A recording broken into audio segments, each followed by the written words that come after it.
जय हिंद मित्रांनो, मी आशिष दुसाने टिक्कर मराठीवर मी आपल्या सर्वांचं स्वागत करतो. मित्रांनो, आज आपण एका आगळ्या वेगळ्या विषयावर चर्चा करणार आहेत.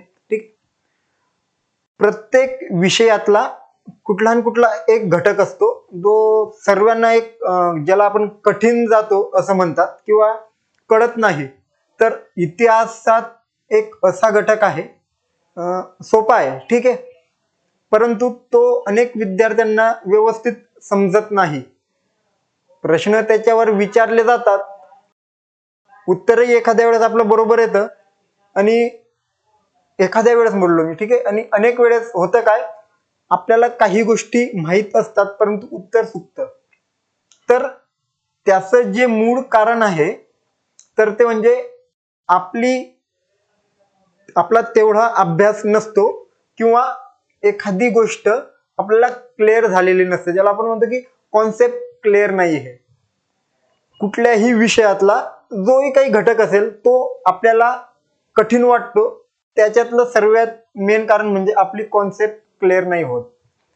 तर इतिहासामध्ये अनेक विद्यार्थी मला सांगतात की सर इतिहास सर्वच कळतो, पण इतिहासामधला एक पार्ट आहे ते म्हणजे ब्रिटिशकालीन महसूल व्यवस्था काय आहे, तर हे आम्हाला कळतच नाही, काय करावं. मग सर पुस्तक कुठलं वापरायचं, सर मग कुणाच्या नोट्स आहेत का, सर मग तुमच्या नोट्स आम्हाला द्या ना. विचार केला की का नको की ह्या विषयावर तुमच्याशी चर्चा करायला हवी.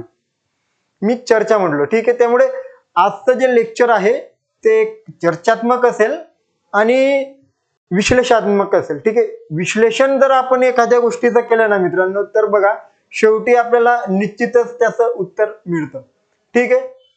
तर मित्रांनो, चला आपण आजचं लेक्चर सुरू करूया. ब्रिटिशकालीन महसूल व्यवस्था.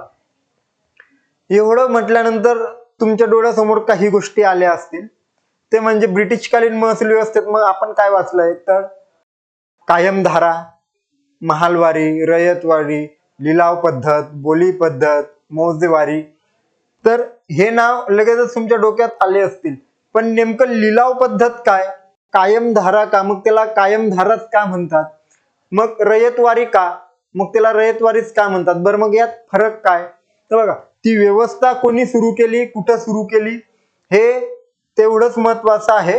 परंतु त्यापेक्षा जास्त मला असं वाटतं की ह्या सगळ्यांमधला जर तुम्हाला फरक कळेल ना, तर ते तुम्हाला चांगल्या प्रकारे समजेल किंवा त्याच वेळेस असं वाटेल की तुम्हाला आता हे पूर्णपणे समजलेलं आहे. कारण की वन लाइनर मध्ये आपण वाचतो की ही व्यवस्था याने सुरू केली, मग याने ह्या साली ही व्यवस्था सुरू केली, ह्या प्रांतात ही लागू केली. परंतु नेमकं त्यातला फरक काय, तिघ चौघातला जो फरक आहे तो फरक काय, तर आजचं लेक्चर हे आपलं तो जो फरक आहे ना, तर त्याच्यावर असेल. परंतु तुम्हाला मी चॅलेंज देऊन सांगतो की यापुढे तुम्हाला ह्या घटकातलं कुठलंही जास्त वाचण्याची गरज नसेल, बस रिव्हिजन वगैरे आपण ज्याला म्हणतो, किंवा तुम्ही हा व्हिडिओ जरी त्यावेळेस बघितला ना, स्किप करत जरी नंतर पाहिला ना, तरी पण तुम्हाला परीक्षेला जाताना सुद्धा आजचं लेक्चर कामात येणार आहे. आणि बघा, आधुनिक भारताचा इतिहास जो आहे तो जवळपास सर्वच परीक्षांमध्ये विचारला जातो, ठीक आहे. फक्त त्याची काठिण्य पातळी जी आहे ती कमी जास्त झालेली आहे. मग अशा वेळेस हा जो घटक आहे तो अनेक विद्यार्थ्यांना कठीण जातो, त्यांची रिक्वायरमेंट अनेक दिवसांपासून होती, म्हणून आजचं लेक्चर हे खास आहे. तर मित्रांनो बघा, कुठलाही घटक समजून घेताना अगोदर त्याचा जो मतळा किंवा हेडलाईन आपण ज्याला म्हणतो ना, तर ती समजून घेतली पाहिजे. आता एक साधारण मी उदाहरण जर द्यायचं म्हटलं ना, तर मला सांगा की महसूल म्हणजे काय. काय, तर महसूल म्हणजे काय, हे जे आहे महसूल म्हणजे काय, ठीक आहे. हे महसूल म्हणजे काय. आता महसूल हे नाव आपण अनेक मुलांनी वाचलेलं असेल, ऐकलेलं असेल, ठीक आहे. पण आता महसूल म्हणजे नेमकं काय, तर एक थोडक्यात सांगतो. कुठलाही देश, राज्य संस्था ज्यावेळेस आपण चालवतो, तर त्यावेळेस सर्वात महत्वाची गोष्ट जी असते ती म्हणजे मित्रांनो पैसा. बघा, कुठलीही गोष्ट तुम्ही आपण जे घर चालवतो ना तर आपल्याला पैसाच लागतो. तर देश हे राज्य चालवण्यासाठी पैसा लागतो. मग हा पैसा येईल कुठून? बरं, नुसतं सरकार नोटा छापलं म्हणजे त्याला की सरकार नोटा छापतंय म्हणून सरकारकडे अमाप पैसा आहे असं नसतं मित्रांनो. तर हा पैसा येईल कुठून? तर हा जो पैसा आहे ना, तर बघा देश आपला, राज्य आपलं, त्या ठिकाणी राजा, पंतप्रधान किंवा राष्ट्रपती किंवा हे कोण, तर हे आपलेच लोक किंवा आपणच कधी कधी त्या ठिकाणी जात असतो. ठीक आहे, तुमच्यापैकी अनेक मुलं आहेत जे प्रशासनात आता काम करणार आहेत. तर हा पैसा येतो कुठून? त्यांचा पगार कोण देईल? तर मित्रांनो, ही सगळी व्यवस्था आपण चालवतो. ठीक आहे, हा जो महसूल आहे तो आपण कर रूपात जो किंवा महसूल रूपात जो पैसा देतो ना, तर त्यालाच आपण महसूल म्हणतो. ठीक आहे, बघा एकदम क्लिअर गोष्ट आहे. कुठलाही देश, राज्य, संस्था, राज्य किंवा राजेशाही पद्धत असेल त्यात सुद्धा ते सुरू करण्यासाठी, ते व्यवस्थित चालवण्यासाठी पैसा लागतो आणि तो पैसा आपण महसुलाच्या स्वरूपात देतो. ठीक आहे, मग आता शेतकरी असेल त्याला काही कर असतात. ठीक आहे, आपण साधी माचीस जरी घेतली ना तर त्यावर आता आपण कर देतो.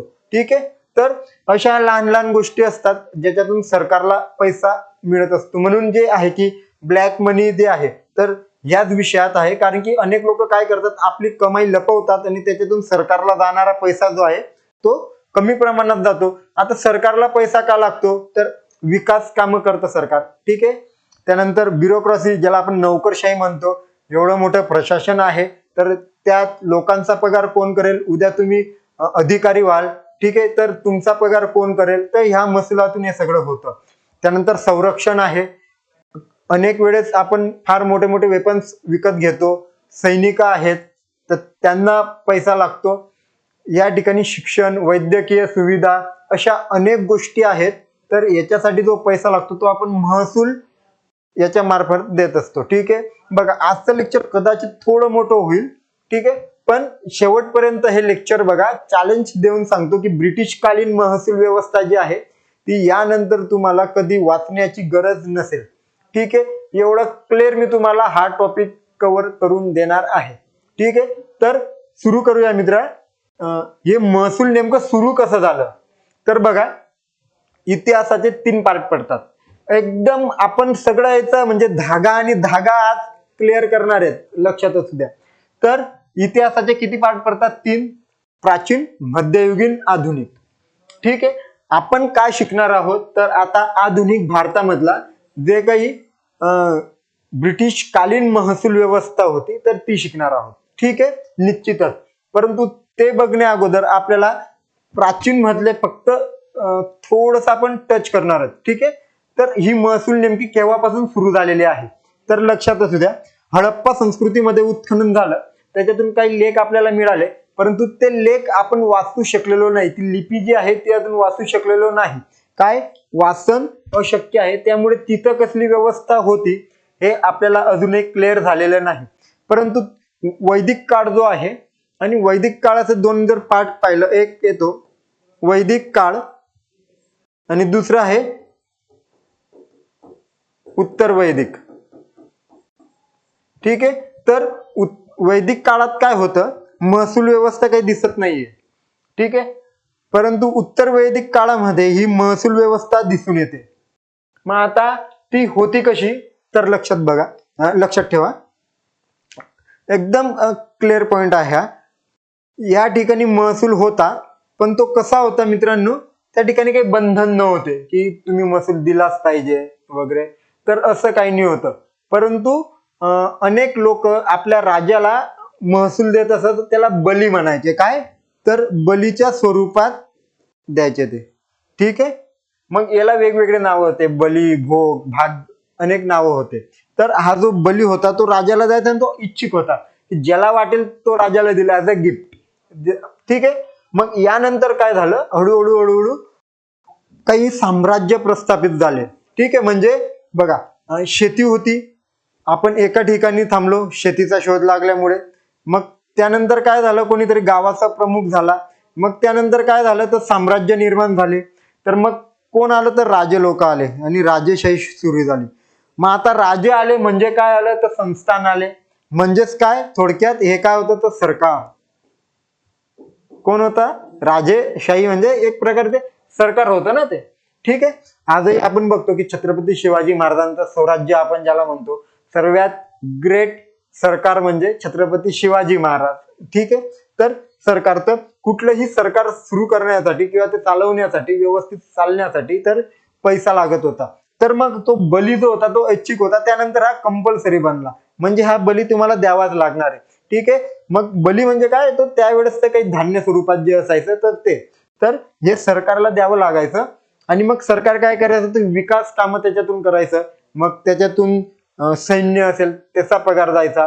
मग कारण की सैन्य लागतच होतं त्यावेळेस, कारण की यांच्याकडे सैन्य नसेल म्हणजे दुसरं कोणी साम्राज्य विस्ताराच्या दृष्टिकोनाने यांच्यावर हल्ला करेल, त्यामुळे संरक्षणासाठी सैन्य लागायचं.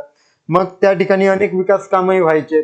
तर मग अशा वेळेस त्यांना पैसा लागत गेला आणि ती बली काय झाली, तर ती बली कंपल्सरी झाली. म्हणजे तो महसूल होता तो कंपल्सरी झाला. म्हणून महसुलाचा पहिला उल्लेख आपल्याला उत्तर वैदिक काळात आढळून येतो. मग आता हे जे राज्य होते, मग याच्यात घराणेशाही आली. मग आपण बघतो बघा, महाराष्ट्राचा जर विचार केला आपण, म्हणजे भारताचा तर मौर्य आहे, गुप्त आहे. ठीक आहे. जसं सातवहन, तर हे नावं तुम्ही ऐकलेले असाल. ठीक आहे. तर मग ह्या काळात काय झालं, तर महसूल व्यवस्था थोडी बळकट झालेली होती. ठीक आहे. म्हणजे प्राचीन काळातला जर आपण विचार केला तर ह्या ठिकाणी महसूल व्यवस्था बळकट झालेली होती. परंतु मित्रांनो, ह्या ठिकाणी ना सर्वात महत्वाचं म्हणजे बघा, आपण वसुधैव कुटुंबकम म्हणतो. ठीक आहे. आपलं हे संपूर्ण विश्वच आपलं एक कुटुंब आहे. त्यामुळे ह्या ठिकाणी शोषण करत नव्हतं कोणी. शेतकऱ्याचं काय होत नव्हतं, तर शोषण कोणीही करत नव्हतं. ठीक आहे. त्यामुळे शेतकऱ्यांवर अन्याय अत्याचार हा प्रश्नच येत नव्हता. आणि जर कोणी अन्याय अत्याचार करत असेल तर त्याला राजा फार दंडित करायचा. म्हणजे फार मोठी शिक्षा त्यावेळेस असायची, वेगवेगळ्या शिक्षा होत्या त्या. ठीक आहे. मग त्यानंतर होत काय गेलं, हळूहळू आपण मध्ययुगाकडे येत गेलो. मग ह्या ठिकाणी आपल्याला मुघल दिसतंय. ठीक आहे. म्हणजे शिवपूर्व काळाचा जर विचार केला आपण, तर ह्या ठिकाणी ह्या काळात थोडाफार शेतकऱ्यांवर अन्याय झाला. मग त्यानंतर अकबराचा आपण बघतो की त्या ठिकाणी काही कर वगैरे होते. ठीक आहे. मग मध्यंतरी ते जिजिया कर वगैरे म्हणजे कर लागूच होते. ठीक आहे. इथून ते कर सुरू झाले. मग छत्रपती शिवाजी महाराजांचा काळ आला, मग त्या ठिकाणी होतं. मग त्यानंतर पेशवा काळ आला. पेशवा काळामध्ये सुद्धा लिलाव व्यवस्था दुसऱ्या बाजीरावांनी लागू केलेली होती. तर हे आपण आज सगळं बघणार आहोत. मग हे हळूहळू आपण या ठिकाणी येणार आहे. तर ते बघा मित्रांनो, कसं बघा, 16व्या शतकात काय झालं, आधुनिक भारताचा इतिहास बघताना इसवी सन 1600 मध्ये ईस्ट इंडिया कंपनी आली. ठीक आहे. आणि त्याच्या अगोदर कोण आलं होतं, वास्को द गामा वगैरे. म्हणजे बघा, या ठिकाणी पोर्तुगीज होते, पोर्तुगीज, डच. ठीक आहे. त्यानंतर होते फ्रेंच. तर हे एवढे लोक ह्या ठिकाणी अगोदरच होते. ठीक आहे. 1600 मध्ये ईस्ट इंडिया कंपनी म्हणजे इंग्लंड आलं. ठीक आहे. तर हे लोक ह्या ठिकाणी राज्य करतच होते आणि महसूल गोळा करतच होते. ठीक आहे. आणि मग हळूहळू काय झालं, यांच्यात आपसी संघर्ष निर्माण झाले. ठीक आहे. आणि याच्या सोबत एक होतं म्हणजे मुघल. कोण होते, मुघल. तर मुघलही ह्या ठिकाणी होते. मग झालं काय, तर ह्या ठिकाणी दोन महत्वाचे युद्ध होते. एक म्हणजे प्लासीचं युद्ध आणि दुसरं म्हणजे बक्सारचं युद्ध. मग ह्या युद्धामुळे काय झालं, आपण वाचतो की प्लासीच्या युद्धामध्ये काय झालं, तर प्लासीच्या युद्धाने इंग्रजांचे पाय ह्या ठिकाणी रोवले गेले, त्यांच्या सरकारचे, त्यांच्या सत्तेचे. आणि ह्या ठिकाणी काय झालं, तर त्याला बळकटीकरण प्राप्त झालं. ठीक आहे. या ठिकाणी त्याला बळकट झालं, या ठिकाणी त्याचे पाय रोवले गेले. ठीक आहे. मग पुढे काय झालं, तर इंग्रज आणि मुघल यांच्यात वेळोवेळी संघर्ष झाला. इंग्रज आणि शीख, इंग्रज राजपूत, इंग्रज आणि मराठा. तर हे वेगवेगळ्या काळात वेगवेगळे मोठमोठे युद्ध झाले. परंतु इंग्रजांना जे काही महसूल अधिकार प्राप्त झाले, काही ठिकाणी त्यांना दिवाणी मिळाली. ठीक आहे. तर ते कसे मिळाले याचा आपण एकदम थोडक्यात अभ्यास करणार आहोत. ठीक आहे. उत्तर वैदिक काळातून आपण आलो, त्या ठिकाणी राजेशाही निर्माण झाली. मग ते हळूहळू आपण मध्ययुगात आलो. मध्ययुगातून मग आपण आता आधुनिक कडे कशी वाटचाल करणार आहोत तर ते बघूया. ठीक आहे. मग हळूहळू काय झालं तर 1608 साली काय झालं मित्रांनो, 1608 साली कालिकाटा, गोविंदपूर आणि सुलतनती, तर ह्या ठिकाणी ईस्ट इंडिया कंपनी जे आहे बघा, ईस्ट इंडिया कंपनी, तर यांना जमीनदारीचे अधिकार प्राप्त झाले. आणि हे जे 3 नावं मी सांगितले, कालिकाटा, गोविंदपूर आणि सुलतनती, ह्या तिघांचं मिळून काय तयार झालं मित्रांनो, तर या तिघांचं मिळून तयार झालं कोलकाता किंवा कलकत्ता. ठीक आहे, हे तिघांचं मिळून तयार झालं कलकत्ता. आणि मग कलकत्त्याचे जी जमीनदारी म्हणजे त्या ठिकाणी महसूल असं जे होतं, तर त्या ठिकाणी हे अधिकार ईस्ट इंडिया कंपनीला प्राप्त झाले 1698 मध्ये. ठीक आहे, मग त्यानंतर 1717 मध्ये फारुख सियरचे फरमान निघाले आणि त्यात काय होतं, कलकत्ता आणि त्याच्या परिसरातील कर वसुलीचे हक्क प्राप्त झाले. ठीक आहे, या ठिकाणी जमीनदारी मिळाली. त्यानंतर 1717 फारुख सियरचे फरमान, हे लक्षात ठेवा मित्रांनो, या ठिकाणी मी स्टार करतो. ठीक आहे, हे लक्षात असू द्या. तर ह्या ठिकाणी इंग्रजांना फारुख सियरने फरमान सुनावले की कलकत्ता आणि त्याच्या आसपासला जो परिसर आहे, तर त्या ठिकाणी ते तुम्ही हक्क, कर वसुलीचे हक्क तुम्हाला आम्ही देतोय. मग त्यानंतर 1757 मध्ये मीर जाफरने काय केलं, ठीक आहे, काल्पी आणि 24 परगणा प्रदेश म्हणजे पश्चिम बंगाल, त्या ठिकाणी काल्पी जे आहे ते मध्य प्रदेशात आहे. ठीक आहे, तर ह्या ठिकाणी जे काही जमिनी होता, तर त्या ठिकाणी डायरेक्टली त्यांना इंग्रजांना मालकी हक्क प्राप्त झाले. कोणाला, इंग्रजांना काय, तर मालकी हक्क प्राप्त झाले.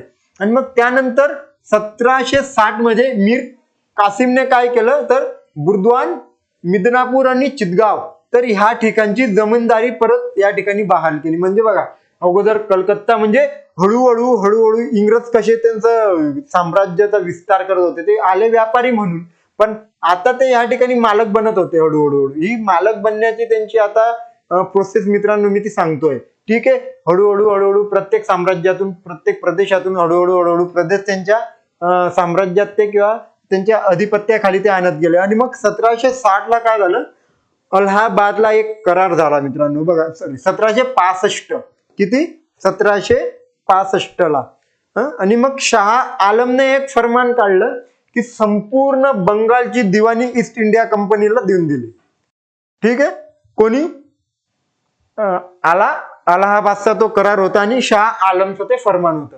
कधी, तर 1765 मध्ये. आणि मग बघा, हळूहळू दिवाणी मिळत गेली. म्हणजे या ठिकाणी आपल्याला उल्लेख आढळला, मग त्या ठिकाणी राजे आले, मग मुघल आले, मग इंग्रज, डच, फ्रेंच वगैरे हे आले. मग इंग्रज आणि मुघल, मराठे यांचे युद्ध झाले आणि मुघलांकडून हळूहळू हे अधिकार त्यांना प्राप्त झाले. मग आता हे अधिकार प्राप्त झाले, यांचं सैन्य वाढलं, त्यांचा पगार वाढला. ठीक आहे, साम्राज्य वाढतंय तर निश्चितच त्याचा खर्च वाढेल. आपण बघा, एक छोटस घर असेल तर त्याला खर्च कमी येईल, तिथलं लाईट बिल कमी येईल. ठीक आहे, त्या ठिकाणी जे लोक राहतील तर त्यांच्या गरजा कमी असतात. घर मोठं झालं की लगेच त्या ठिकाणचा खर्च वाढतो, तिथलं मेंटेनन्स वाढतं. ठीक आहे, तर हे तसंच आहे. तर हळूहळू यांची कंपनी वाढत गेली, कामगार वाढत गेले, कर्मचारी वाढत गेले, पगार वाढत गेला आणि सर्वात महत्वाचं यांची लूट वाढत जात होती. यांना लुटायचं होतं, ते लुटत होते. ठीक आहे, हे सर्वात महत्वाचं. ईस्ट इंडिया कंपनी काही म्हणजे आपल्यावर उपकार करायला आलेले नव्हते. तर अटलजींची एक कविता आहे की मेरा हीरा पाकर ज्योतित परकियो का व राजमुकुट यदि इन चरणों में झुक जाए तो वह किरीट क्या विस्मय. ठीक आहे, तर आपल्या याच्यावर त्यांच्या महाराणीच्या डोक्यात आपला हिरा आहे असं म्हटलं जातं. तर ठीक आहे, पुढे आपण जाऊया. तर हे सगळं होतं आणि हे सगळं घेताना मग त्यांना असं वाटलं की आपल्याला आता भक्कम पैसा हवा आहे आणि यांची जवळपास भरपूर प्रदेशांमध्ये सत्ता बसलेली होती. आणि मग यांना वाटलं की ठीक आहे, आता आपण आपल्या पद्धतीने महसूल व्यवस्था या ठिकाणी राबवावी. मग आता ह्या ठिकाणी अगोदर जे होतं ना मित्रांनो, तर ह्या ठिकाणी होत काय होतं, तर ह्या ठिकाणी जो काही महसूल होता या ठिकाणी तो रोख स्वरूपात न होता. ठीक आहे, रोख स्वरूपात तो न होता. मग कसा होता, तर तो काहीतरी धान्य दिलं जायचं. काय, धान्य त्या ठिकाणी दिलं जायचं. ठीक आहे, आणि ह्या ठिकाणी काही सक्ती नव्हती की बघा पाऊस नाही पडला मग दिलाच पाहिजे, एवढाच दिला पाहिजे, तेवढाच महसूल दिला पाहिजे, असं काही नव्हतं. बरं नाही दिला तर मग काय, तर जा तू हे काही करू नको किंवा तुला आम्ही बेदखल करतो अशातला काही भाग नव्हता. आणि ह्या ठिकाणी काही सरकार किंवा डायरेक्ट लोक या ठिकाणी महसूल देत नव्हते. तर लक्षात असू द्या, हे पूर्ण साम्राज्य आहे. ठीक आहे, हे काय आहे तर हे साम्राज्य आहे. ठीक आहे, आणि या ठिकाणी अशा लहान लहान या जमिनी आहेत. ठीक आहे, आणि हा आहे राजवाडा. या ठिकाणी काय असेल मग राजा. ठीक आहे, या ठिकाणी काय असेल तर राजा असेल या ठिकाणी. ठीक आहे, आता हा राजा काय करेल तर याच्याकडून याच्याकडून याच्याकडून असं महसूल नाही गोळा करणार. ठीक आहे, तर यांचे जे प्रतिनिधी होते तर ते संपूर्ण गावाचा एक महसूल कॉन्ट्री करायचे. आपल्या भाषेत संपूर्ण गावाची ती कॉन्ट्री व्हायची आणि ते कॉन्ट्रीब्युशन या ठिकाणी आपल्या राजाला ते दिलं जायचं. परंतु ह्या ठिकाणी काय झालं तर ह्या ठिकाणी थोडं ते बदलत गेलं. तर कॉन्ट्रीब्युशन ही पद्धत बाजूला गेली आणि बघा त्या ठिकाणी आपल्याला दिसतंय की जमीनदारी वगैरे मिळाली, वरसुलीचे हक्क मिळाले. म्हणजे मग ह्या ठिकाणी डायरेक्ट जमीनदार तयार झालेले होते. मग आपण इकडे येतो की पंचवार्षिक पद्धत, वार्षिक बोली आणि लिलाव. तर याचं नाव आहे वॉरेन हेस्टिंग. काय? Warren Hasting. तर मित्रांनो, हा वॉरेन हेस्टिंगने काय केलं तर भारतामध्ये पहिल्या वेळेस महसूल व्यवस्थेची काहीतरी एक वेगळी सुरुवात केली. आणि मग ह्या ठिकाणी जर सुरुवात करायची आहे तर त्यांना कर्मचारी लागतील. ठीक आहे, तर मग कर्मचाऱ्यांना परत पगार जाईल. म्हणजे आपला पैसा कसा होईल तर खर्च होणार आहे. कुठला खर्च होणार आहे? जास्तच पैसा खर्च होणार आहे. त्यामुळे याने काय केलं, शेतकऱ्यांची जी जमीन होती ना तर तिचा लिलाव सुरू केलं.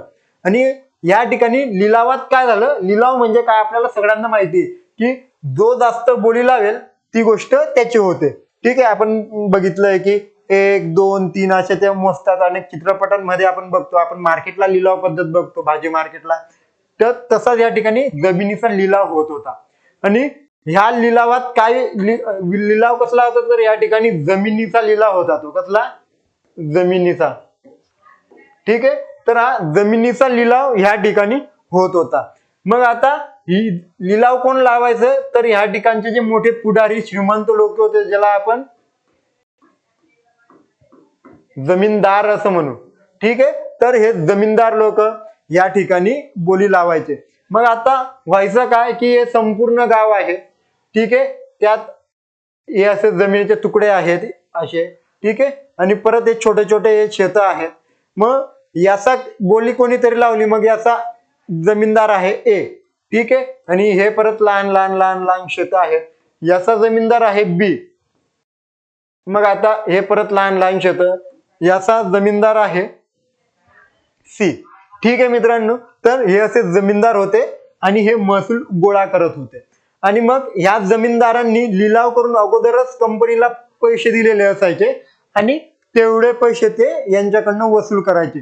पण आता यात होत काय होतं की कंपनीला तर पैसे द्यायचे आहे, पण त्याच्यापेक्षा किती जास्त पटीने या ठिकाणून ते पैसे गोळा करायला लागले. आणि अगोदर होतं तर धान्याच्या स्वरूपात, परंतु आता ह्या ठिकाणी जी पद्धत होती ती रोख स्वरूपातच पैसे द्यायचे होते. कसे तर रोख स्वरूपात. ठीक आहे, अजून मी कायम धारेपर्यंत आलेलो नाहीये मित्रांनो, लक्षात असू द्या. तर हे फक्त त्याची मी पार्श्वभूमी सांगतोय कायम धारेची. ठीक आहे, तर या ठिकाणी काय होत होतं तर रोख स्वरूपात ही जी पद्धत होती तर या ठिकाणी रोख स्वरूपात त्यांना कर जात होता. कोणाला? कंपनी सरकारला. आणि मग हे अनेक पैसे या ठिकाणून ते घ्यायला लागले शेतकरी लोक, सॉरी जमीनदार किंवा त्या ठिकाणी सरंजाम जे होते ते मोठे शेठ लोक. आणि मग ह्या ठिकाणी काय सुरू झालं? शोषण. ठीक आहे, या ठिकाणी शोषण सुरू झालं. कोणाचं? शेतकऱ्यांचं. आणि मग हे बघा मित्रांनो, इंग्रजांनी आपल्यावर असंच राज्य नाही केलंय. ठीक आहे, ते होते मुठभर, पण आपल्याच लोकांनी आपल्यावर अनेक अत्याचार केलेले ह्या ठिकाणी दिसून येतात आपल्याला. ठीक आहे, तर मग त्या पद्धतींना काही नाव होतं. ती पद्धत अगोदर फक्त 5 वर्षासाठी होती. मग तिला परत वार्षिक पद्धत केलं. ठीक आहे, मग परत तिला अगोदर वार्षिक होती, मग पंचवार्षिक झाली, परत वार्षिक झाली. त्याला बोली पद्धत म्हणून ओळखतात किंवा लिलाव पद्धत म्हणूनही ओळखतात. हे सगळे नाव आहेत, एकच पद्धतीचे नाव आहेत. त्यानंतर ठेकेदार आपण ज्याला म्हणतो की ठेकेदारी, ठीक आहे, म्हणजे याला हे नाव पण एक येऊ शकतं. ते सगळे ठेकेदार लोक होते, ठीक आहे, जे ठेके घ्यायचे कर वसुलीचा आणि ते कंपनीला रोख स्वरूपात त्यांना द्यावा लागायचा. पण मग यात होत काय होतं की कंपनीला काही एवढा फारसा फायदा होत नव्हता. मग त्यावेळेस आला लॉर्ड कॉर्नवालिस. मग आता लॉर्ड कॉर्नवालिसने काय केलं मित्रांनो की एक सर्वात महत्वाची पद्धत जी आहे ती म्हणजे कायम धारा. ठीक आहे, आता कायम धारा. आता कायम धारा, आता कायम या शब्दात याचं सगळं रहस्य लपलेलं आहे. हे काय मी ते सांगतो नंतर. ठीक आहे, तर लॉर्ड कॉर्नवालिसने काय केलं आपण ते अगोदर थोडक्यात बघू बघा. 1786 मध्ये, कधी 1786 मध्ये तो भारतात गव्हर्नर जनरल म्हणून आलेला होता. कधी 1786 ला. त्यानंतर त्याने कमिटी ऑफ रेव्हेन्यूचे कमिटी ऑफ रेव्हेन्यू जी होती म्हणजे या ठिकाणी ही कंपनी स्थापन केली. कुठली? Committee of revenue. ठीक आहे, गव्हर्नर जनरल म्हणून आला आणि कमिटी ऑफ रेव्हेन्यू स्थापन केली. आणि मग यांचं काम काय होतं कमिटी ऑफ रेव्हेन्यूचं, तर कलेक्टरांचं जे कामकाज होतं म्हणजे 1972 साली कलेक्टर आलेले होते हे या ठिकाणी. ठीक आहे, एक थोडस मिस्टेक झाली. कमिटी ऑफ रेव्हेन्यू जी होती त्याची स्थापना ही तेच म्हटलं काहीतरी माझं चुकतंय, वॉरेन हेस्टिंगने केलेली होती मित्रांनो. कमिटी ऑफ रेव्हेन्यूची जी स्थापना होती तर ती वॉरेन हेस्टिंगने केलेली होती आणि 1772 मध्ये त्यांनी ठेकेदारांवर लक्ष ठेवण्यासाठी कलेक्टरची नेमणूक केलेली होती. हे अत्यंत महत्वाचं होतं. आय एम रिअली सॉरी, ते राहिलं माझ्याकडून. ठीक आहे, तर त्याने काय केलं तर 1772 साली ठेकेदारांवर लक्ष ठेवण्यासाठी कलेक्टरची नेमणूक केली. आता कलेक्ट म्हणजे काय तर गोळा करणे, तर ते आजचे जे कलेक्टर आहे तर त्याची सुरुवात 1772 साली झालेली होती ठेकेदारांवर लक्ष ठेवण्यासाठी. मग याने काय केलं की कमिटी ऑफ रेव्हेन्यूची स्थापना केली. ठीक आहे, काय कमिटी ऑफ रेव्हेन्यूची स्थापना, आणि मग ही कलेक्टरांवर लक्ष ठेवायची. ठीक आहे, म्हणजे जास्त काही खर्च न करता लवकरात लवकर जास्तीत जास्त कसा आपल्याला पैसा भेटेल तर ह्या ठिकाणी ही सगळी व्यवस्था होती. मग पुढे आपण येतो लॉर्ड कॉर्नवालिस. ठीक आहे, भारतात गव्हर्नर जनरल म्हणून 1786 ला आला आणि मग त्याने कमिटी ऑफ रेव्हेन्यू असं नामकरण केलं. कसलं? कमिटी ऑफ रेव्हेन्यूचं जे होतं ते बोर्ड ऑफ कंट्रोल असं नामकरण केलं. काय? सॉरी, बोर्ड ऑफ कंट्रोल किंवा बोर्ड ऑफ रेव्हेन्यू जे असं म्हणतात तर असं नामकरण केलं. आणि मग त्यानंतर काय झालं, यांचं काम काय होतं तर तेच की कलेक्टरांच्या कामकाजावर ते पर्यवेक्षण असं काम करायचे. ठीक आहे, त्यानंतर मग काय झालं 10 फेब्रुवारी 1790 ला दशवार्षिक बंदोबस्त व्यवस्था केली. या ठिकाणी पंचवार्षिक होती आणि मग ह्या ठिकाणी दशवार्षिक होती. म्हणजे आता काय तर 10 वर्षापर्यंत ही व्यवस्था सुरू राहील. काय राहील तर सुरू असेल. ठीक आहे, किती? 10 वर्षापर्यंत. आणि मग त्यानंतर काय होईल तर यात बदल केला जाईल. म्हणजे मग यात काही 10 वर्षापर्यंत बदल होणार नाही. हे कधी केलं तर 10 फेब्रुवारी 1790 ला. परंतु लॉर्ड कॉर्नवालिसचं असं म्हणणं होतं की ही फक्त 10 वर्ष नको राहिला तर हे आपण आता कायमस्वरूपीच आपण करून टाकूया. काय करूया? याला कायम करून टाकूया, म्हणजे ही कंटिन्युअसली करून सुरू असू दे ही पद्धत. ठीक आहे, आणि यात मग काय होत होतं माहिती आहे का की प्रत्येक वर्षाला, ठीक आहे, 10 वर्ष म्हणजे काय तर प्रत्येक वर्षी उत्पन्न सारखं समप्रमाणात यायला लागलं. म्हणजे फिक्स उत्पन्न होतं की आम्हाला ह्या पहिल्या वर्षी आम्हाला एवढं काहीतरी उत्पन्न पाहिजे समथिंग, आणि तेवढं उत्पन्न त्यांना प्रत्येक वर्षी घरात बसून मिळायला लागलं. ठीक आहे, मग आता ही पद्धत म्हणजे काय तर ही पद्धत झाली कायमस्वरूपी, म्हणून त्याला म्हणतात कायम धारा पद्धत. ठीक आहे, 10 वर्षासाठी वार्षिक बंदोबस्त त्याने केला, परंतु ती पद्धत त्याने 22 मार्च 1793 रोजी, ठीक आहे, कायमस्वरूपी करून टाकली. म्हणून याला मित्रांनो कायम धारा म्हणतात. आणि याचा जो महसूल होता तो पण कायम राहिला त्याची जी किंमत होती ती कायम राहिली. आणि ती किती होती मित्रांनो, तर 89% ठीक आहे कंपनीला जायची आणि 11% जी होती ती जमीनदारांना द्यायची. आता कायमधाराचे नाव काय काय आहे? तर कायमधाराचे नाव आहे जमीनदारी पद्धत, जहागीरदारी पद्धत, मालगुजारी पद्धत आणि बिस्वेदारी पद्धत. लक्षात असू द्या मित्रांनो, एखाद्या वेळेस तुम्हाला कायमधाराच्या ऐवजी जमीनदारी विचारली जाऊ शकते.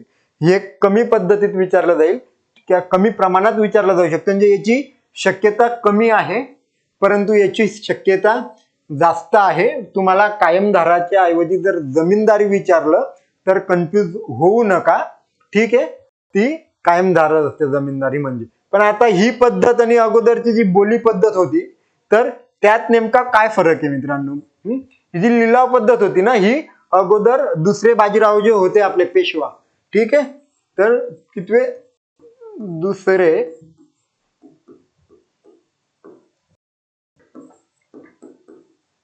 बाजीराव, ठीक आहे, पेशवा. तर दुसरे बाजीराव पेशवा जे होते, तर त्यांनी सुद्धा ही लिलाव पद्धत सुरू केलेली आपल्याला इतिहासात आढळून येते. ठीक आहे, तर ही थोडी वेगळी होती. यात वेगळंपणा काय होता, तर यात 3 पार्ट होते मित्रांनो. काय? 3 पार्ट होते. हे बघा, अगोदरची जी पद्धत होती बोली पद्धत, यात पण 3 लोक होते.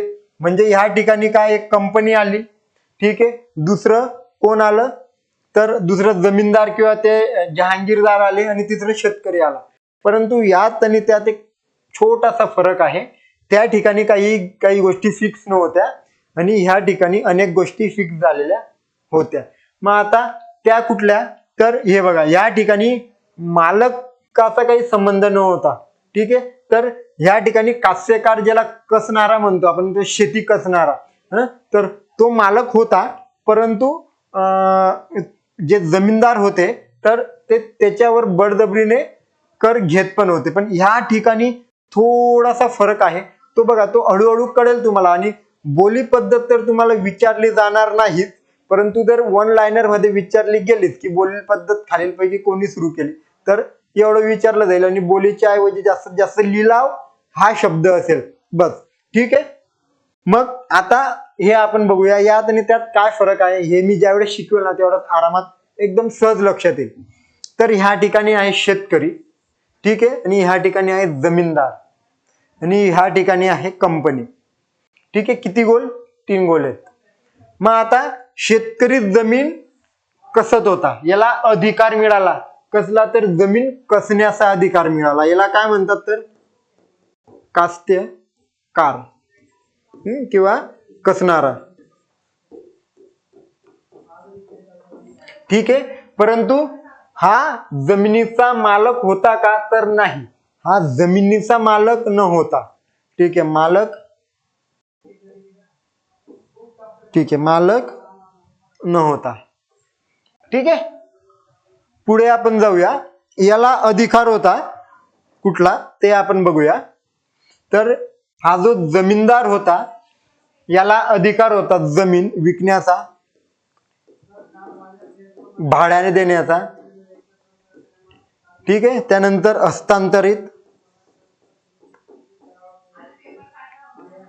हस्तांतरण करण्याचा. ठीक आहे, त्यानंतर काय होतं, तर ही जी जमीन आहे, ही जमीन कंपनी सरकार त्यांच्याकडनं हिसकावून सुद्धा घेत होती. ते कसं आपण ते नंतर पाहूया. ठीक आहे, आणि याला जमिनीचं मालक म्हटलं गेलं मित्रांनो. काय म्हटलं गेलं? तर मालक. ठीक आहे, म्हणजे ह्या पद्धतीत प्रत्येकाला काही ना काही हक्क प्राप्त झालेले होते. तर हा काय झाला? मालक झाला. मग कंपनीला अधिकार काय मिळाला? तर एक, तो म्हणजे सर्वात महत्वाचा, महसूल जो होता, तो त्याची जी रक्कम होती ती कायमस्वरूपी प्रत्येक वर्षाला ठरलेली होती. कशी झाली? महसूल कायम झाला. जसा एखादा व्यक्ती कुठेतरी काम करतो आणि त्याला दर महिन्याला पगार फिक्स असतो, काहीतरी 20-25 हजार रुपये दर महिन्याला येतात. ह्या वर्षी 25,000 आले म्हणून पुढच्या वर्षी पण 25,000, किंवा पुढच्या महिन्यात 25,000, परत त्यानंतर 25,000. ठीक आहे, तर असं हे सुरू होतं. म्हणजे या ठिकाणी काय झालं, यांना एक निश्चित प्रमाणे संख्या मिळाली मित्रांनो. काय निश्चित प्रमाणे एक संख्या मिळाली की आपल्याला ह्या वर्षी एवढा महसूल येणार आहोत. म्हणजे बघा, आता आपल्याला जर कळलं की मला दर महिन्याला 25,000 रुपये मिळणार आहे, मग आपण काय करतो, प्लॅनिंग सुरुवात करतो की ओके ह्या वर्षी आपल्याला गाडी घ्यायची, ठीक आहे, मग ह्या वर्षी आपल्याला घरात काहीतरी फ्रीज घ्यायचं, टीव्ही घ्यायची, एक साधारण जे आहेत लोक ते. आणि ज्यांचे सॅलरी जास्त आहे, ज्यांची इन्कम जास्त आहे, तर त्यांची प्लॅनिंग थोडी वेगळी असते की फ्लॅट घ्यायचा, गाडी घ्यायची, मोठं शेत घ्यायचं. तर हे डिपेंड असतं का, कारण की आपल्याला ही जी संख्या असते ना ही निश्चित असते मित्रांनो. कशी असते, तर ती निश्चित असते मित्रांनो. आणि मग जर संख्या निश्चित झाली तर या ठिकाणी एका गोष्टीला वाव मिळाला आणि त्याचं नाव काय होतं, तर त्याचं नाव होतं बजेट. काय, तर या ठिकाणी बजेटला वाव मिळाला मित्रांनो. बरोबर, कारण की त्यांना माहिती होतं की आपल्याकडे एवढा पैसा दर वर्षाला जमा होणार आहे. तर मग ते बजेट करायला लागले की मग ते सैन्य भरती जास्त मोठ्या प्रमाणात करायला लागले, कारण की त्यांना कळून चुकलं की एवढं होणार आहे. मग ते अनेक पैसा गुंतवायला लागले. दोन गोष्टी असतात, एक पैसा गोळा करणे आणि तो खर्च करणे. ज्या वेळेस तुम्हाला निश्चितपणे माहिती असेल की ह्या दिवशी आपल्याकडे एवढा पैसा येणार आहे, त्यावेळेस तुम्ही आपोआप प्लॅनिंग करायला सुरुवात कराल तो पैसा खर्च करण्याची. म्हणून ह्या ठिकाणी बजेटला वाव मिळाला. काय मिळालं बजेटला? वाव मिळाला. बजेटला वाव या ठिकाणी मिळाला. मग आता होत काय होतं मित्रांनो, हे जे जमीनदार लोक होते, तर हे जमीनदार शेतकऱ्यांवर लय अन्याय करायचे. ठीक आहे, म्हणजे आपलेच लोक होते, परंतु अन्याय फार मोठा त्या ठिकाणी व्हायचा. आणि हे काय करायचे, तर हे विदेशांमध्ये किंवा मोठ्या मोठ्या शहरांमध्ये जायचे, शहरांमध्ये जायचे आणि मस्तपैकी चैन विलासात संपूर्ण ते आयुष्य जगायचे किंवा ते तेवढे वर्ष जगायचे. आणि मग यांचे काही नौकर असायचे, ते इथं सगळं ते ज्याला आपण कलेक्शन म्हणतो तर ते करायचे. ठीक आहे, तर त्यानंतर मग म्हणजे हा याचा वाटा काढायचा आणि कंपनीला जी रक्कम द्यायचा ती फिक्स द्यायचा. कशी फिक्स, म्हणजे निश्चित. परंतु ह्या ठिकाणी जे होतं, कारण की याला मालक म्हटलं गेलं होतं ना या ठिकाणी. आणि मग या ठिकाणी होत का असायचं बघा, ही रक्कम जी जाते ती फिक्स जाते आणि ह्या ठिकाणी जी रक्कम होती तर ती फिक्स होती का नाही, तर तो कितीही पैसे याच्याकडनं उकळायचा, कितीही त्याला वाटेल तसं. आणि जर जमीनदार शहरात असेल आणि त्याचे जर नौकर या ठिकाणी असतील, तर ते नौकर मला सांगा याला खरं सांगणार आहेत का? नाही. पण याला माहिती होतं की इथून किती उत्पन्न येणार आहे, तर तेवढं घ्यायचा. परंतु मग ह्या ठिकाणी नौकर परत वेगळा अत्याचार यांच्यावर करायला लागले. आणि मित्रांनो, यातून एक गोष्ट घडली, ती म्हणजे शेतकऱ्यांनी पलायन करायला सुरुवात या ठिकाणी केलेली होती. शेतकऱ्यांची जी परिस्थिती आहे लुटण्याची आजपासून नाहीये मित्रांनो, ती ब्रिटिश काळापासूनच खऱ्या अर्थाने सुरू झालेली आहे. ठीक आहे, तर मग शेतकरी पलायन करायला लागला, कोणी कोणी शेती हा व्यवसाय सोडायला लागला. मग अशा पद्धतीने शेतकऱ्यावर अन्याय, शोषण व्हायला लागलं. जो जमीन कसायचा तो ह्यात मालक न होता. जर तुम्हाला प्रश्न विचारला की खालीलपैकी कुठल्या व्यवस्थेमध्ये शेतकरी हा जमिनीचा खऱ्या अर्थाने मालक न होता, आणि मग तुमच्याकडे पर्याय असतील कायमधारा, बोली पद्धत, महालवारी, रयतवारी. तर मित्रांनो, यातलं उत्तर आहे कायमधारा पद्धतीत शेतकरी हा खऱ्या अर्थाने मालक न होता. उलट उत्तर विचारेल मालक कोण होता, तर ह्या ठिकाणी होता मालक जमीनदार. ठीक आहे, पुढची स्लाइड आपण बघू. आता कायमधाराचं मी तुम्हाला अगोदरच हे सगळं डिस्कस केलेलं आहे. त्यात एक छोटासा पॉइंट आहे. हा जो एक वर्ग होता जमीनदारांचा, तो हा कोणाला मिळाला, यांच्याशी तो सलोख्याने वागायला लागला. म्हणजे यांच्याकडे एक आपण ज्याला म्हणतो ना की समर्थक, आज पण अनेक पुढाऱ्यांचे खंदे समर्थक असतात. ठीक आहे, तर तसा एक समर्थक वर्ग इंग्रजांना मिळाला तयार झाला, तो म्हणजे जमीनदारांचा. ठीक आहे, हे कोण होते, तर हे भारतीयच होते. ठीक आहे, हे भारतीयच होते जे आपल्याच लोकांवर अन्याय करायचे आणि यांच्याशी सलोख्याने राहायचे. आणि मग यांच्याशी हे पण चांगले वागायचे, ठीक आहे, हे पण यांना कारण की महसूल देत होते. मग एक समर्थक वर्ग तयार झालेला होता. म्हणजे जर यांच्या मनात असंतोष आला तर यांच्याकडनं इंग्रजांकडनं हे उभं असायचे ते दडपून टाकायचे. तर अशी पद्धत होती. परंतु ह्या पद्धतीत एक सर्वात महत्वाची आणि मोठी तरतूद होती, ती म्हणजे सूर्यास्ताची तरतूद. कसली तरतूद? सूर्यास्ताची तरतूद. तर ही सूर्यास्ताची तरतूद म्हणजे काय? एक निश्चित प्रमाणे तारीख, डेट ठरलेली होती आणि त्या वेळेपर्यंत यांना इंग्रजांना महसूल द्यावा लागायचा. त्याच दिवशी जर सूर्यास्त झाला, जर सपोज सूर्यास्त झाला तर त्याच वेळेस याचे अधिकार संपुष्टात यायचे. म्हणजे ह्या जमीनदारीतून बेदखल केलं जायचं. म्हणून हे बघा, जर आपण विचार केला तर मालक हेच होते, परंतु प्रश्न आला की मालक कोण होते? तर जमीनदार लिहायचे, कारण की त्यांना जमिनीचा मालक म्हटलं गेलेलं होतं म्हणून. परंतु खऱ्या अर्थात बघितलं तर हे फक्त कठपुतली होते, पण मालक ईस्ट इंडिया कंपनी होती. ठीक आहे.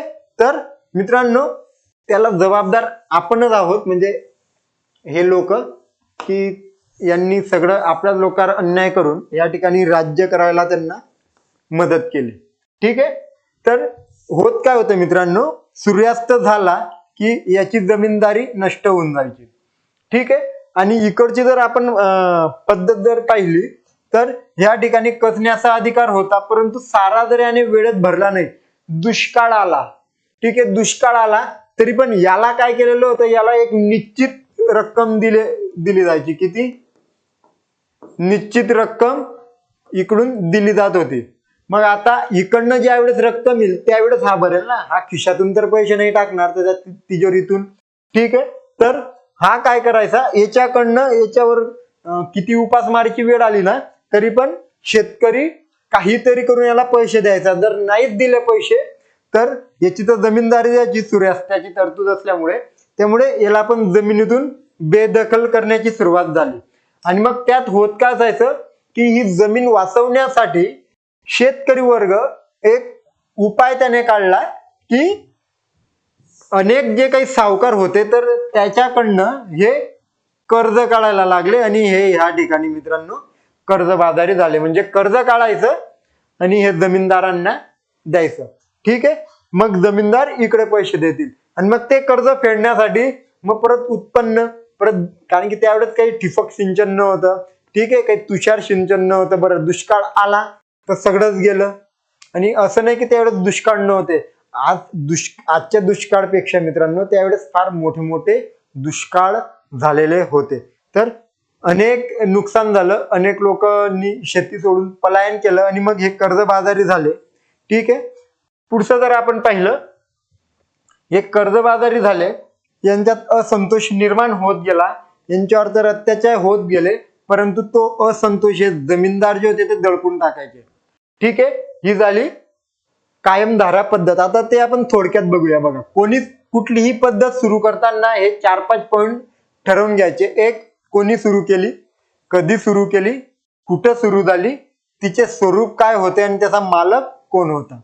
ठीक आहे. 1, 2, 3, 4, 5 हे 5 गोष्टी आपण बघूया.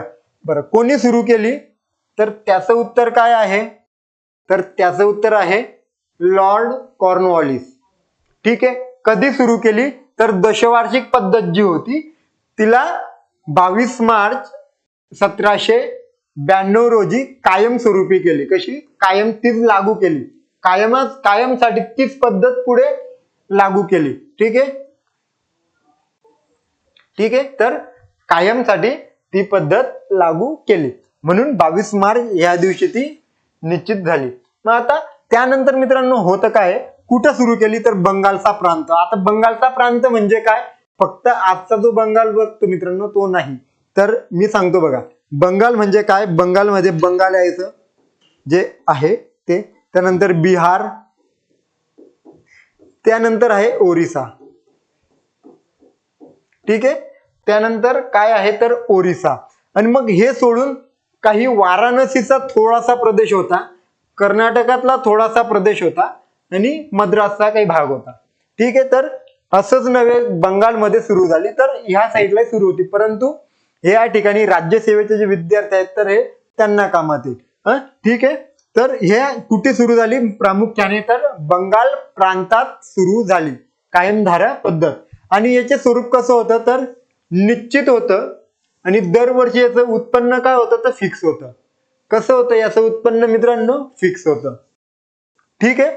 आणि जमीनदार कोण होता तर मालक कोण होता तर जमीनदार होते मित्रांनो.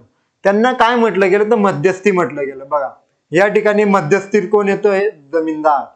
ठीक आहे. तर हे मध्यस्थी जे होते जमीनदार हे जमिनीचे मालक या ठिकाणी झालेले आपल्याला दिसतात. त्यानंतर आपण पुढे बघूया थॉमस मनरो. ठीक आहे. याने काय सुरू केलं तर याने रयतवारी पद्धत. ठीक आहे. कुठली आता रयतवारी पद्धत आणि कायमधारा पद्धत यात जवळपास म्हणतो मी साधारणतः जवळपास 30 वर्षाचा फरक आहे मित्रांनो. किती 30 वर्षाचा या ठिकाणी फरक आहे. आणि ही प्रामुख्याने कुठे सुरू झाली तर मुंबई प्रांत जे होतं मुंबई इलाका मुंबई प्रांत तर त्या ठिकाणी होतं. का कारण की बघा इंग्रजांनी एकाच दिवसात संपूर्ण भारत घेतला आहे का तर नाही. इंग्रजांनी हळूहळू करत भारत घेतलेला आहे. ठीक आहे. मग अगोदर बंगाल घेतलं. ठीक आहे. मग पंजाब, मग दिल्लीवर नियंत्रण आलं. ठीक आहे. मग थोडं बिहार. ठीक आहे. म्हणजे असंच एक गुजरात असं हे सगळं महाराष्ट्र मग हळूहळू कर्नाटक. तर हे असं हळूहळू साम्राज्य निर्माण करत गेले.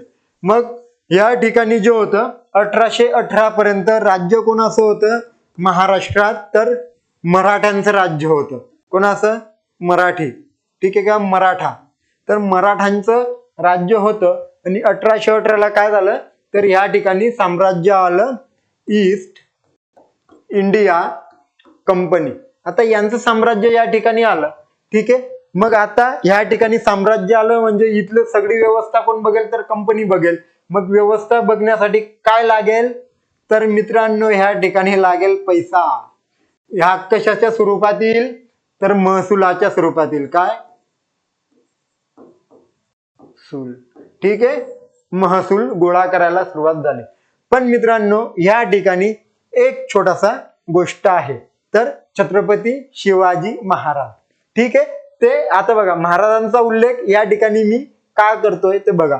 या ठिकाणी जर आपण पाहिलं तर कंपनी आहे मध्यस्थी जमीनदार आहे आणि शेतकरी आहे. ठीक आहे. महाराजांनी काय केलं होतं मित्रांनो शेतकरी हा शेतकरी आहे सपोज आणि हे आहे स्वराज्य. आणि मग या ठिकाणी होते वतनदार. एक मिनिट वाटलाच आपण मध्यस्थी कोण होते वतनदार वतनदार. ठीक आहे. त्यानंतर सरंजाम सरंजाम. ठीक आहे. आणि मग त्यानंतर कोण म्हणजे वतनदार सरंजाम हे सगळे एकच. जमीनदार तर हे पाटील. ठीक आहे. तर यांना काय होतं तर महसुलाचा अधिकार होता. ठीक आहे. पण छत्रपती शिवाजी महाराजांनी काय केलं मित्रांनो महाराजांनी सर्वात महत्वाचं काम करायचं हे अन्याय करायचे ना तर त्यामुळे यांना काढून टाकलं. ठीक आहे. हे पत्त कट आणि हे पत्त कट झालं म्हणजे शेतकरी डायरेक्ट स्वराज्याशी जोडला गेला. म्हणून आजही छत्रपती शिवाजी महाराजांचं जे स्वराज्य होतं ते सुशासन काय म्हणतात तर महाराजांनी तळागळापर्यंत तळागळातल्या लोकांना जाऊन म्हणजे त्यांचे मन जिंकली मित्रांनो. त्यामुळे महाराज आहेत. ठीक आहे. तर महाराजांनी काय केलं सगळं मध्यस्थी काढून टाकले. आणि मग ज्या वेळेस हा थॉमस मेंद्रो महाराष्ट्रात आला म्हणजे कंपनी सरकार आलेलं होतं तर यांना कोणी जमीनदारच मिळेना. काय केलं जमीनदारच मिळेनात. मग यांनी काय केलं तर सरळ जमीनदार जे होते जे शेतकरी होते त्यांना सांगितलं की तुम्हाला डायरेक्ट कंपनीला महसूल द्यावा लागेल. ठीक आहे. अगोदरच्या पद्धतीत काय होतं तर 3 लोक होते 1 2 3 शेतकरी मध्यस्थी आणि कंपनी. ठीक आहे. तर ह्या पद्धतीत काय आहे तर 2च लोक आहेत. तर शेतकरी आणि कंपनी. आता यात काय झालं मित्रांनो, तर हा जो मधला जो खर्च होता जमीनदाराचा तर तो वाचला. आता वास्तविक बघायला ह्या ठिकाणी त्यांना कायम धारात लागू करायची होती, पण जमीनदार न होते आणि परत एवढी व्यवस्था निर्माण करायला वेळ जाईल, फार पैसा जाईल. तर त्यामुळे काय झालं, तर त्यांनी हे जमीनदार जे होते तर त्यांना बाजूलाच ठेवलं आणि सरळ सरळ एक पद्धत लागू केली, त्याला म्हणता येईल रयतवारी पद्धत. आता या ठिकाणी रयत म्हणजे काय, तर जनता, ठीक आहे, किंवा शेतकरी, आपण या ठिकाणी शेतकरी म्हणू. तर सरळ सरळ शेतकऱ्याचा संबंध ज्या व्यवस्थेत आला कंपनीशी तर त्याला म्हणतात रयतवारी पद्धत. आणि या पद्धतीवर प्रश्न विचारला जातो की ब्रिटिशकालीन अशी कोणती महसूल व्यवस्था आहे ज्यामध्ये शेतकरी आणि कंपनी यांचा डायरेक्ट किंवा सरळ सरळ संबंध आला, ती म्हणजे रयतवारी पद्धत. ठीक आहे. तर मग आता ह्या ठिकाणी काय झालं, कोणाची लुटालूट होत नव्हती. ठीक आहे. कायम धारा पद्धतीत काय होतं, तर त्यांनी कायमस्वरूपी पद्धत निश्चित केलेली होती मित्रांनो. काय केलेलं होतं, निश्चित. ठीक आहे, कायम होती ती. तर त्यामुळे ना मित्रांनो त्या ठिकाणी म्हणजे त्यांना गरज वाटायला लागली की आता आम्हाला जास्त महसूल मिळावा, पण करार असायचा की नको, आम्हाला एवढा पैसा पाहिजे तर तेवढाच पैसा मिळत असायचा. एखाद्या वेळेस यांनी जर जास्त पैसा घेतला तर इथपर्यंत येतो, तो जेवढा निश्चित स्वरूपातली रक्कम होती तर तेवढी द्यायची, परंतु जमीनदार त्यांना यांच्याकडनं एखाद्या वेळेस जास्तही घ्यायचा. ठीक आहे. पण एक फायदा असा होता की एखाद्या वेळेस जर यांना निश्चित स्वरूपात रक्कम जर नाही मिळाली तर मग हे यांना एवढी स्वरूपातली रक्कम द्यावी लागायची, परंतु ते तसं करत नव्हते, शेतकऱ्यालाच बेदखल करून टाकायचे त्या जमिनीतून.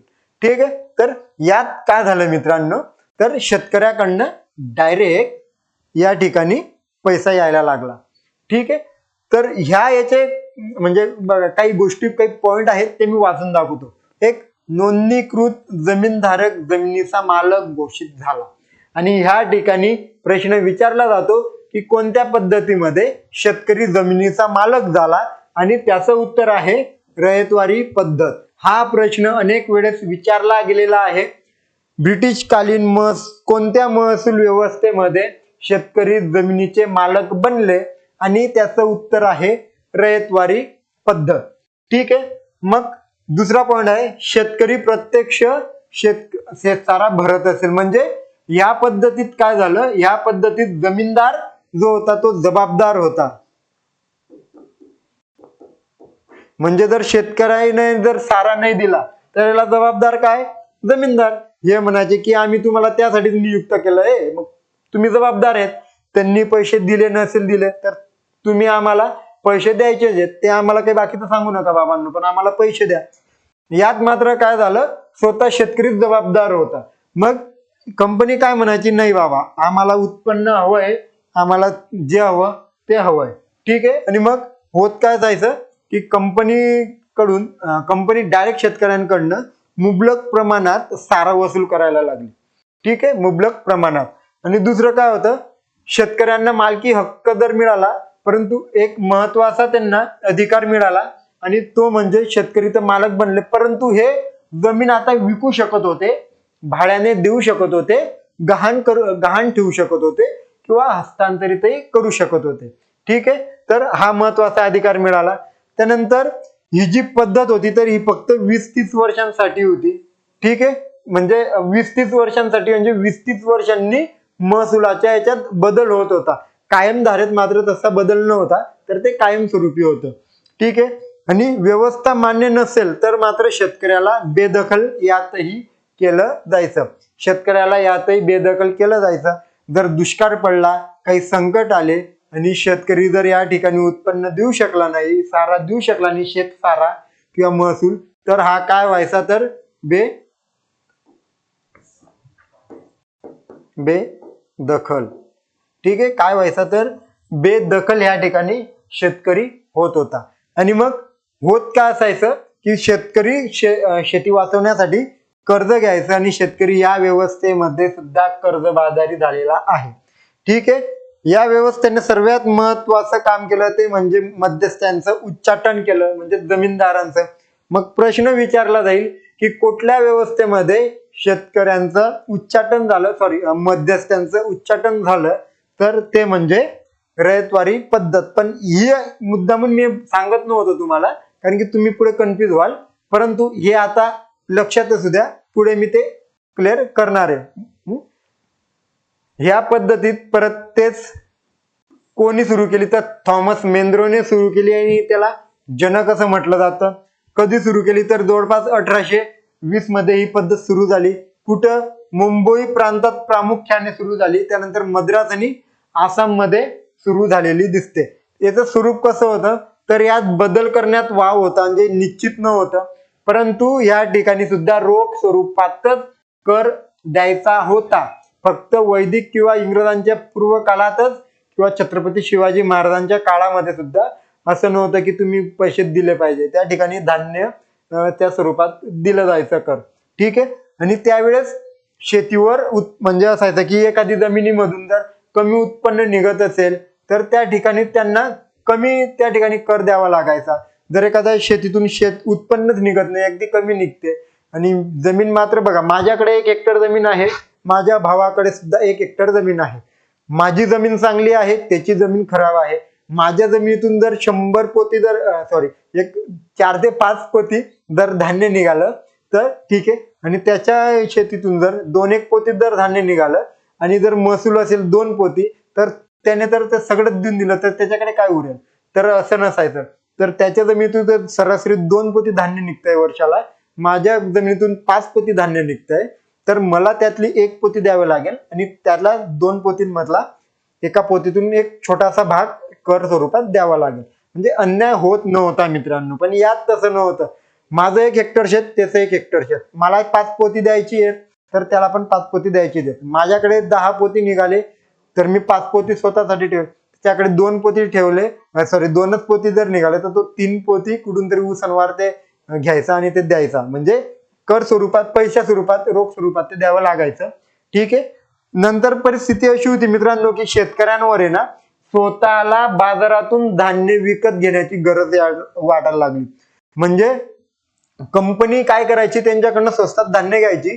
मग शेतकरी काय करायचा की सारा द्यायचा, जमीन जायला नको म्हणून धान्य देऊन टाकायचा. परंतु ज्या वेळेस आता स्वतः अन्नदात्याला घरात खायला नसायचं, त्यावेळेस शेतकरी बाजारात जायचा आणि बाजारातून परत त्याने कंपनीला दिलेलं धान्य हे डबल टिबल 4 पटीने ते विकत घेऊन घरात खायचा. तर हे प्रचंड शोषण ह्या व्यवस्थेमध्ये होतं मित्रांनो. आता पुढे एक महत्वाची गोष्ट सांगतो मी की इंग्लंडमध्ये काय झालं, औद्योगिक क्रांती सुरू झालेली होती. ठीक आहे. काय सुरू झालेली होती? औद्योगिक क्रांती सुरू झालेली होती. या ठिकाणी मोठमोठ्या मशिनरी झाल्या, मोठमोठी टेक्नॉलॉजी ह्या ठिकाणी विकसित होत होती. ठीक आहे. आणि अमेरिकेमध्ये बघा 3 गोष्टी आपण ह्या ठिकाणी घेऊयात. ठीक आहे. हे रफ करतो मी.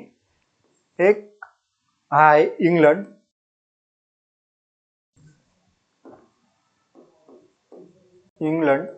ठीक आहे. ह्या ठिकाणी आहे अमेरिका आणि ह्या ठिकाणी आहे भारत. ठीक आहे.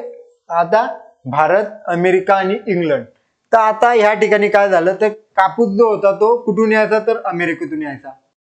पण 1860 आणि 1865 मध्ये काय झालं, अमेरिकेमध्ये गृहयुद्ध किंवा त्याला यादवी युद्ध म्हणतात. म्हणजे त्यांचा अंतर्गत घरात जसं आपलं भांडण होतं तसं त्यांच्यात आपसात ते वाद होत होते. काहीतरी म्हणजे काळा गोरा हा जो काही प्रकार आहे, अनेक कृष्णवर्णीय वगैरे, तर अनेक त्या ठिकाणी ते गृहयुद्ध सुरू होतं. मग त्याच्यातून काय झालं, या ठिकाणी येणारा कापूसचा प्रवाह थांबला आणि मग या ठिकाणी सुरू होती औद्योगिक क्रांती. जर या ठिकाणी जर त्यांना रॉ मटेरियल भेटत नसेल तर एवढ्या मशिनरी काय काम येतात. परत त्यांची अनेक देशांमध्ये वसाहती, त्या ठिकाणी मार्केट तयार झालेलं ते थंडावेल, ते थांबेल. म्हणजे यांचे स्पर्धक त्याचा संधीचा फायदा घेतील, एक डाऊन लेवलला जातील, डिक्लाइन होतील आणि कोणीतरी वर उठेल. तर त्याच्यामुळे हे सगळं टाळण्यासाठी त्यांनी भारताकडनं कापूस आयात करायला सुरुवात केली. आणि मग काय झालं तर प्रचंड प्रमाणात भारतातून कापूस जायला लागला, प्रचंड प्रमाणात ह्या 5 वर्षात. आणि मग झालं असं, ह्या 5 वर्षांनंतर हे यादवी युद्ध थांबलं आणि मग आता अमेरिकेवाले म्हणायला लागले की बाबांनो आमचा कापूस सुरू झाला, आमचा कापूस घ्या. मग त्यांनी काय केलं, अमेरिकेकडनं कापूस घेतला आणि भारताला सांगितलं थांबा, कापूस देऊ नका. मग आता भारत एवढा कापूस करेल काय, कारण की ह्या ठिकाणी त्यांना सक्ती केली गेली की कापूसच लावा, काही ठिकाणी नीळ असेल तर या ठिकाणी नीळ द्या, ठीक आहे, सक्ती केली गेली. आफू असेल तर आम्हाला फक्त आफू द्या, म्हणजे प्रत्येक भागात त्या ठिकाणी डिवायडेशन झालं. आणि मग सक्ती केली गेली की नको, तू दुसरं नको लावू, कापूस लाव, आम्हाला कापूस हवा आहे. आणि मग आता शेतकऱ्याकडे कापूस तर आला, आफू आलं, नीळ आली, मग आता इंग्लंडकडे गेला की बाबा माझा कापूस घे. मग इंग्लंड म्हणत होतं बाबा आमच्याकडे सगळं रॉ मटेरियल अमेरिकेतून येतंय, बरं ठीक आहे, तू आलाय ना, आता ते आम्ही जे सांगू त्या भावात तुला द्यावं लागेल. आणि मग या ठिकाणी प्रचंड शोषण या ठिकाणी सुरू झालं मित्रांनो. काय सुरू झालं? प्रचंड शोषण या ठिकाणी सुरू झालं. आणि मग हे प्रचंड शोषण सुरू झाल्यामुळे या ठिकाणी शेतकरी आत्महत्या, ठीक आहे, शेतकरी कर्जबाजारी असं सुरू झालं. आणि याच्यातून एक मोठा असंतोष निर्माण झाला मित्रांनो. काय निर्माण झालं? असंतोष निर्माण झाला. असंतोष मित्रांनो, असंतोषाचे जनक आपण कोणाला म्हणतो? तर लोकमान्य टिळकांना म्हणतो, माहिती असेल सगळ्यांना, ठीक आहे. आणि मग यासाठी काय झालं तर 1865 मध्ये महसुलात वाढ करायला लागली, ठीक आहे. मग 1865 मध्ये परत म्हणजे बघा ह्या ठिकाणी उत्पन्न तर थांबलं, शेतकऱ्याचं जे उत्पन्न होतं ते कमी झालं, ठीक आहे. पडीत भावात इंग्लंड माल घ्यायला लागला, परंतु म्हणजे शेतकऱ्याकडे पैसे तर कमी झाले, परंतु मग या ठिकाणी उत्पन्न सुद्धा वाढलं, महसूल सुद्धा वाढवून दिला. मग महसूल वाढवला तर साहजिकच आहे की शेतकरी पैसे कुठून देईल, मग त्यात असंतोष निर्माण झालेला होता. आणि मग 1875 मध्ये दख्खनचे दंगे किंवा दख्खनचा उठाव जे म्हणतो ना, तर ते मोठ्या प्रमाणात सुरू झालं. आणि हे नेमकं कुठं झालं तर सुपे गावात झालं. कुठे? सुपे गाव झालं. आणि याचं प्रामुख्याने होतं एक पुणे, ठीक आहे, जे होतं एक पुणे आणि दुसरं नगर, या ठिकाणी हे उठावाचं केंद्र होतं. आणि प्रमुख या ठिकाणपासून तो उठाव सुरू झालेला होता. कुठून सुरू झाला? सुपे गावातून तो सुरू झाला. पुणे नगर त्याचं केंद्र बनलं. आणि याचं नेतृत्व जे होतं तर याचं नेतृत्व कोणी केलं? तर याचं नेतृत्व केलं गवा जोशी. आता गवा जोशींना आपण काय म्हणतो तर सार्वजनिक काका, ठीक आहे, यांनी नेतृत्व केलं. त्यानंतर 1875 मध्येच दुसरं एक बंड झालं, त्यांचे खतपोडीचं बंड, ठीक आहे. ते नगर आणि जुन्नर ह्या ठिकाणी ते होत होतं, ठीक आहे. हे सगळं मी पुसतो, ठीक आहे. हे नगर आणि पुण्यात होतं. आणि हे पुण्यातलं जे जुन्नर तालुक्यात या ठिकाणी खतपोडीचं बंडाला सुरुवात झाली. आणि त्याचं नेतृत्व कोणी केलं तर महात्मा फुले,